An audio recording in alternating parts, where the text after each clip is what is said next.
Welcome to Food Talk for Health, because you really are what you eat. Here is your host, Tonia King. My guest today is Dr. Joel Fuhrman, and today we're talking about the brand new book, Eat for Life. Thanks for joining me, Dr. Fuhrman. Let's talk about this book compared to Eat to Live. You give us such great ideas about how we can reverse disease, stay healthy, and there's so much involved in being healthy these days. Well, yes, I know. I think that nutritional science over the last 20 years, particularly the last 5 years, has so much corroborative evidence to solidify the diet style that maximizes human longevity. So much so that we're not just talking about a blue zone that can add 8 to 10 years to the standard American diet lifespan or American lifespan, but actually can add 20 years to human lifespan.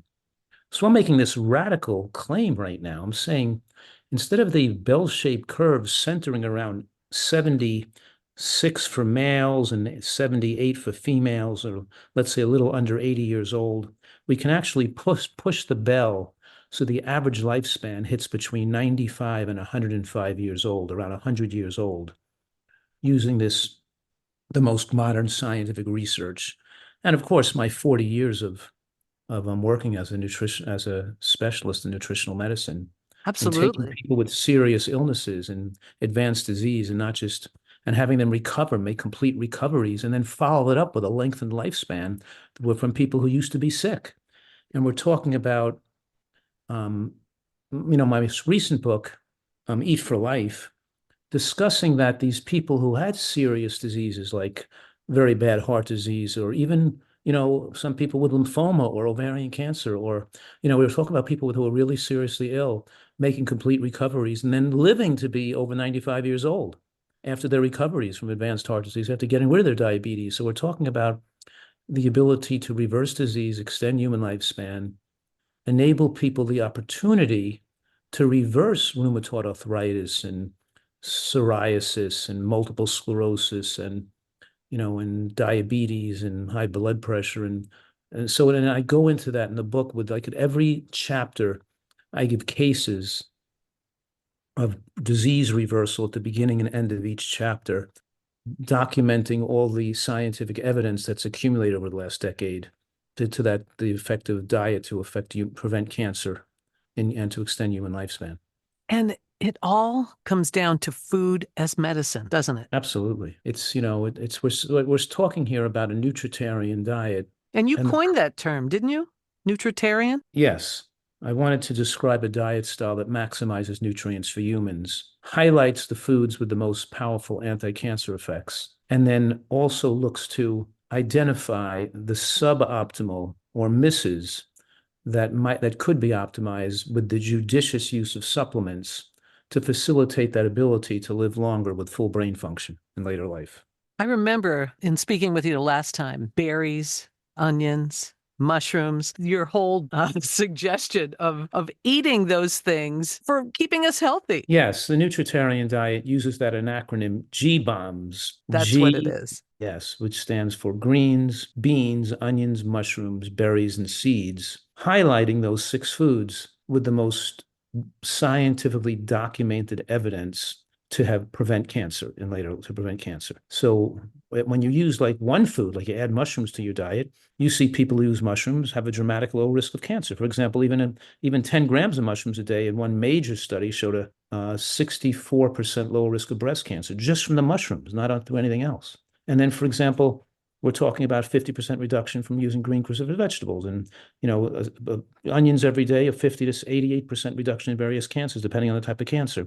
But a Nutritarian diet, putting together this dietary portfolio that includes all these different anti-cancer substances in the daily dietary portfolio, has an incredibly powerful effect to allow the body to be cancer resistant. And I'm suggesting and making the claim that cancer is not the inevitable consequence of aging, and it's really the result primarily of the unhealthy lifestyle we live with in the modern world. And we could go back to identifying those factors that create the right environment to replicate in the body and the wrong environment that doesn't let cancer cells replicate in the environment. And we have this opportunity to do this today And so many people, so many thousands of people are call themselves nutritarians or eating this diet, which is, I've been very blessed and so, I'm so grateful for the opportunities I've had to have my television shows on public television, which became one of the most watched and most, what you could say, raised the most money for public television, and one of the top 10 shows of public television in the decades, in the past, raised over $70 million for public television. That represents a huge viewership of people Yes. watching my nutritional shows on television. So I'm very, very lucky to have affected positively the lives of so many millions of people across the United States. It's really, I never dreamed I've had have such opportunities available to me, but I was very lucky to have that opportunity. We're lucky to have you.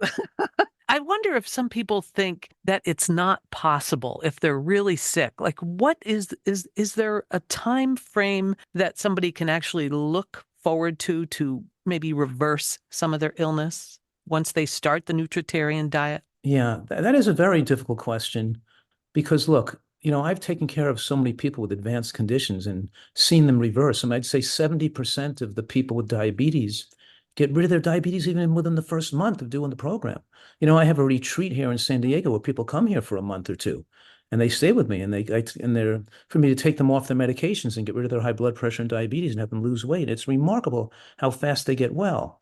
And I've had over the years so many people with metastatic breast cancer, or even women with ovarian cancer metastasized to the lung, and with fluid in their lung, who are now alive 20 years later or 25 years later, which is totally amazing. And I've had women who had lymphoma, non-Hodgkin lymphoma, where the tumors just melted away when they changed their diet. So we've had such incredible results with people with multiple sclerosis and autoimmune conditions like connective tissue disorder and mixed connective tissue disorder and rheumatoid arthritis and psoriasis and psoriatic arthritis. But of course, the question suggests that at some point disease can become irreversible, which is true. I mean, obviously, people with metastatic pancreatic cancer or cancers get more advanced, they become more calcitrant and more difficult to more serious life-threatening diseases, so at some point in the process of disease, it's going to be impossible, too late to reverse it. But it's hard to put your finger on that process, on where that spot is when disease is no longer, because you're still going to probably extend lifespan, even if you don't totally reverse the issue when a person adopts nutritional excellence. And sometimes I have people with very advanced cancers come to me, and I say to the family, it's better that we love, that this person enjoys their remaining years in the way that gives them the most peace, the most love in their life, less suffering. And we don't, give them false hope that by changing their diet or adopting such a rigorous nutritional program, it's going to cure their cancer. But a lot of the people say, I don't care if you can't, I know you can't give me a guarantee, but it will make me emotionally feel better and the family feel better if I follow the program and see if I can try to do the best that I can. And I'd rather just, do it than just give up. And I say, okay, so not where we in that gray area or area where you think it's not going to help because it's too late. Many people still choose to follow that, adapt super healthy eating as a means of feeling some control over their life and the possibility of living longer. And you Which is never know, great. Yes. Yeah. Now, we're talking a whole foods plant-based diet, right? Yes, we're talking a nutritarian diet, which is a type of whole foods plant-based diet. And then we can talk about, what does the word plant-based mean? I don't know what that means in particular. It's a vague term. Does Hmm. that mean, 95% plants, 90% plants, or seven? The American diet is plant-based because that's already about 70% of calories from plants, even Right. though it's mostly processed and junk food. So we don't know what plant-based means. That's why I developed the term nutritarian, to be more specific.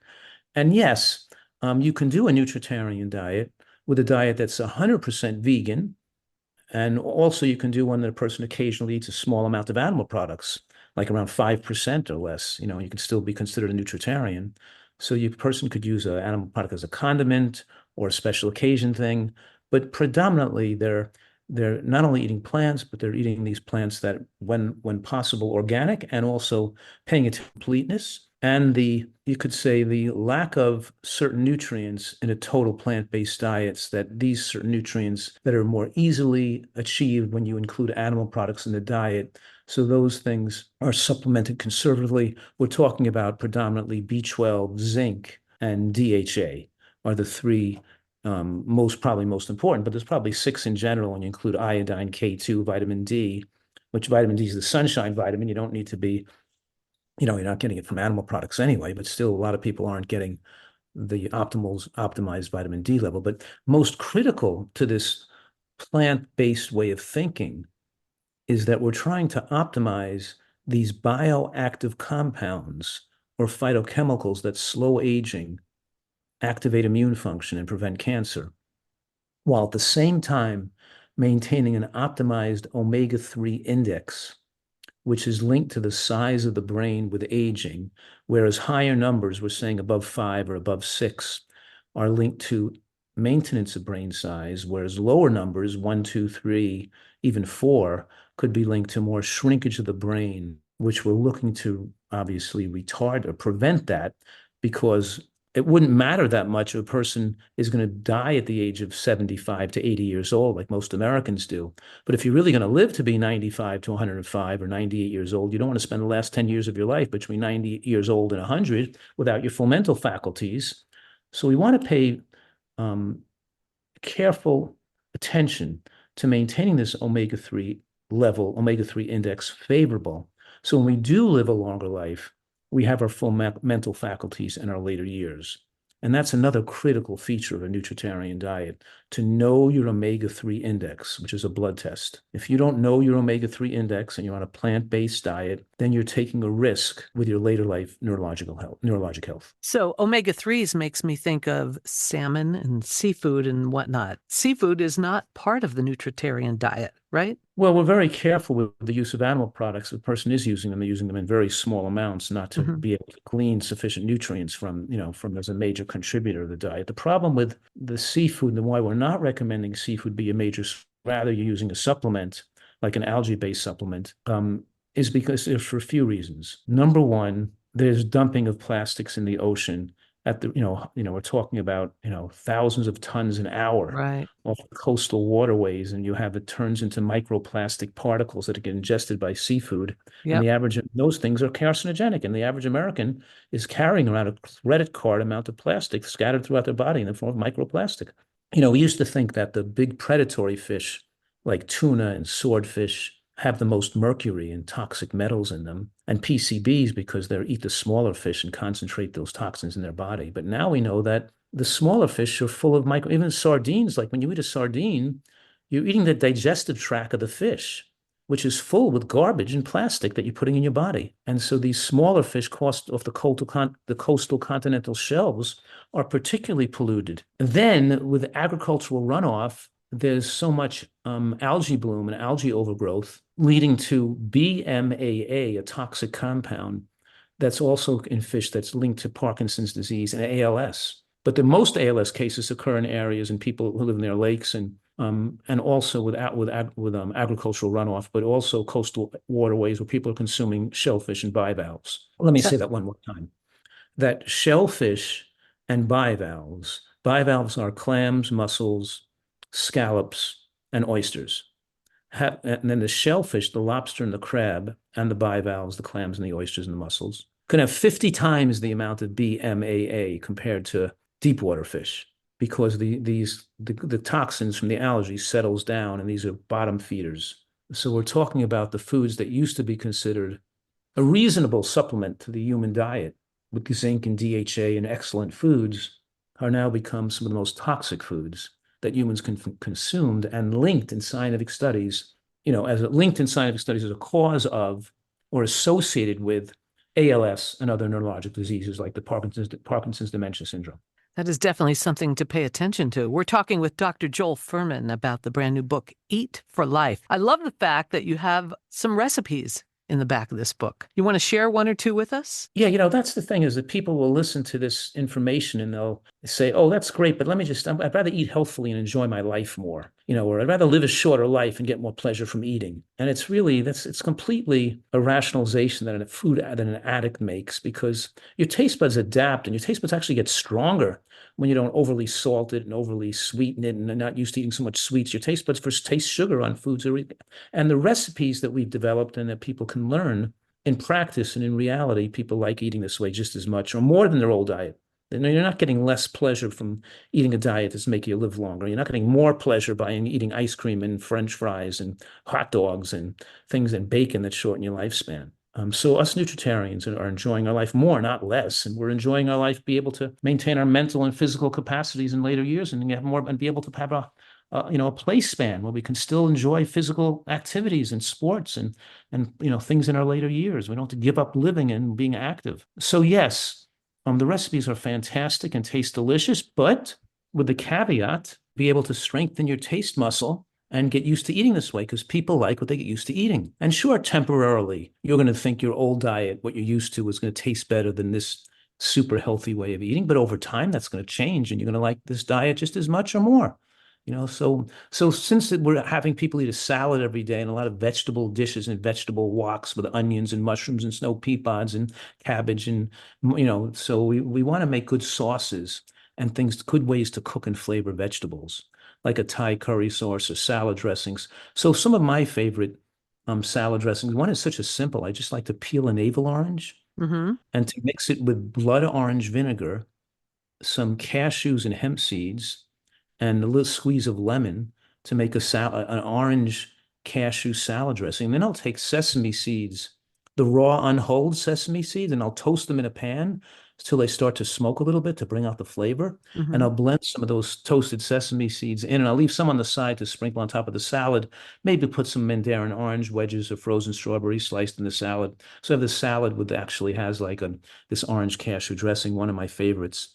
But I also love to make like a marinara type dress sauce with sun-dried tomatoes, the roasted garlic, and usually I'll use almond butter or almonds in there, or lightly toasted almonds in there to bring out the flavor. And then I use black fig vinegar in there. So the black fig vinegar mixed with the dark, rich tomato sauce. And of course, when you make your own tomato sauce and you cook out the water and thicken it, or you cut up organic dried tomatoes and you put them in there, non-salted, you just cut them up and put them in. They suck up the water out of the sauce and thicken and make the sauce more flavorful. And you can use the flavoring on dishes. And I love to make the Thai curry sauce on vegetable woks. And, on my website at drfuhrman.com, we make different products that make this easy for people. Like, for example, we'll sell a Thai curry sauce already made. You can just cook some vegetables in water in a wok. Oh, that's great. And you can just dump a couple of tablespoons of the Thai curry sauce on top, because you really can't find sauces and dressings that are convenient that people can buy without salt and without oil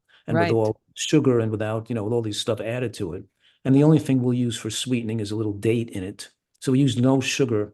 So yeah, so I can travel to a friend's house when I'm going skiing and staying at somebody else's house as a friend of mine. I could bring of my Thai curry sauce. They can throw some vegetables on a pan or a wok, put it on a plate, and put some of the sauce on top, and it just makes it taste fantastic when you have a great sauce, Yeah, that's really good. The vinegars sound interesting. I've never even heard of blood orange vinegar. That sounds great. Yeah, that's what I think. So we've made this gourmet, and I actually, obviously I'm selling the products to make it easy for people to do it. So they can buy the sauces and some soups, and it's like a ketchup made with no salt or oil or sugar in it. So we make it easy for people to live as a Nutritarian and still have great tasting things that make it easy, convenient for you to do this. Yes. Is there a limit as far as how much you should eat in one sitting? You think, okay, all these great vegetables, can you just load your plate up and feel good about that? That's very individually determined. Like you can imagine, for most, normal sized women, I would say about, the stomach holds like a liter of food. They probably shouldn't be eating more than 500 calories per meal. That's like 1,500 calories a day. Is enough to feel satisfied for most people. That's the average calorie consumed in most primitive populations worldwide. But, I always make this joke. I said, we live on half of what we eat, meat, which means that the Americans are consuming like 3,000 calories a day. And the reason they're addicted to over-consuming calories, they're habituated to overeating. And when you're eating all these natural foods, like broccoli, onions, and mushrooms, and roasted peppers, and all these things, you're satisfied and feel full when you have even the right amount or lower amounts of calories. Of course, if you're a bigger guy, let's say, what if you're a 6'8", 250-pound basketball player whose job is to be exercising and practicing all day, half the day. Yeah. They could require much more calories. And I used to be on the world team in figure skating. So in other words, caloric needs are very different from person to person. Some people need more food, and some people may need to eat 4 meals a day to get those calories in. Some people, who are not physically active and smaller may need to eat only 2 meals a day. So it's very variable, from person to person. But we want to maintain a low body fat. We want to maintain, for optimal health, we want a male's body fat to be below 15% body fat and a female's to be below 25% body fat. So I'm also stating that there's no such thing as a healthy overweight person. Fat on the body accelerates aging. It releases cytokines and pro-inflammatory compounds. It makes you insulin resistant, which then makes ages you even faster. And it also produces more hormones like estrogen and angiogenesis promoters that allow cancer cells to replicate. So it's a myth, and it's a common, people say, oh, I don't have high blood pressure. I don't have diabetes. I'm overweight. I'm healthy. But it's just, it's marketing, and people it's difficult for people to lose weight because they don't know enough about nutrition. Well, and that's true. That's And so really true. they want to make believe that, or they want to, because it's so hard for them to lose weight because they've given wrong information and bad information. So now they just have been taught to just accept the fact that they're overweight because they can't change it. It's a quote disease or something. I don't know what people are thinking, but they think it's genetic or they can't do anything about it. So they just have to be satisfied with being overweight and feel good about themselves being overweight. And I'm saying that's selling that person out. You're not being honest with them. At least give them the honesty that they can possibly have the opportunity to make the choice that's going to be best for their happiness, their survival, their longevity, and their health. And I'm saying that people who come to my facility and generally lose between 15 and 25 pounds the first month, they then lose 10 and 15 pounds the second month, and then they continue to lose between 8 to 10 pounds a month until they get to their ideal weight. And then they stay on the program, they can maintain that ideal weight, and they do maintain their ideal weight for the rest of their life. Dr. Fuhrman, can someone still work with you without actually coming to San Diego? Oh, of course. I mean, very few people, most people who follow a Nutritarian diet just read the book, and they can join the website and ask me questions on the website or develop the camaraderie. I put this membership together on my website so people can talk to each other and communicate and have a social support system for people following a Nutritarian diet. So yes, most people obviously don't have the time or the money to come to my retreat, but for some people, they need to be here. And I've had so many people say, I just needed to get away and be immersed myself in this way of living to be able to change and understand it and do it and leave with the tools to really be able to maintain this easily for the rest of their life. So for some people, it's necessary. And for other people, they can, for most people, obviously, they can do this by learning it. They don't have to really live it. But some people, the more addicted you are, and you get rid of your habits and feel you're like being drawn to it, and you can't give it up, that's the more likely you need to have enforced abstinence and to have a period of time where you're not imbibing in these self-destructive substances. You can imagine like people who are snorting cocaine or drinking alcohol, they need to get away for a few months and get away from that because you lose your attraction and desire for those addictive substances the further you're away from them. That's so true. We're talking with Dr. Joel Fuhrman. And what is your website? drfuhrman.com, which is drfuhrman.com. Now, I want to ask you, I think you're going to be a part of the 2024 Food Revolution Summit docuseries, aren't you? I thought I read you're one of the people involved. I'm always part of that because Ocean's a good friend of mine. So whatever he wants me to do, I always participate. Tell us a little bit about what to expect with that. It sounds like an exciting program coming up. Yeah, I mean, Ocean, like he interviews the top people in this field, and then he, puts it together so people can really understand it and not get confused by different messaging. So I think he's doing a really good job reaching an audience and helping them feel confident and secure food and nutrition. So obviously there are a lot of people, particularly, I've known Ocean and his father for decades, and always been very appreciative of their work. Hmm. feeling like John, Ocean's father, is such a kind and thoughtful and great person. I felt like he was such a good influence on my life as well. Their family is such a great influence on my life. I felt, to admire their ethics and morals. And in any case, yeah, I really strongly recommend that. Now, just another quick mention about supplements, how they are really still important Mhm. as an addition to our diet, right? Are there certain things on your website that we can learn about what supplements might be best for certain things? Yes, I have a supplemental advisor, and I have supplements for sale in my store. And the reason I do so, and the reason I've gotten involved with that, is because most supplements contain ingredients that promote cancer. And we're talking here about folic acid and vitamin A as acetyl palmitate and as being the major ingredients that are cancer promoters that are found in more conventional supplements. So even though I'm telling people to avoid food, I'm telling them to avoid conventional supplements that contain folic acid, which is a synthetic substance. It's not the same compound as folate found in green vegetables and beans. And so there are so even though I'm suggesting that a plant-based diet is going to be extra lifespan beneficial with a little extra zinc, DHA, and B12, I'm also saying that taking folic acid and vitamin A and vitamin E in supplemental form can shorten lifespan and increase risk of cancer.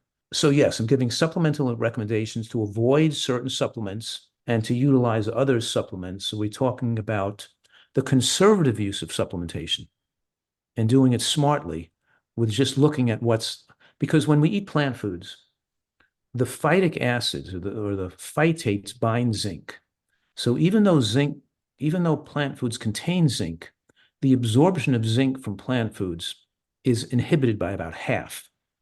And we know that the ability of the body to absorb zinc goes down with aging, and that borderline levels of zinc or borderline zinc insufficiencies can also be linked to aging of the brain and more immunosenescence related death like pneumonia in later life.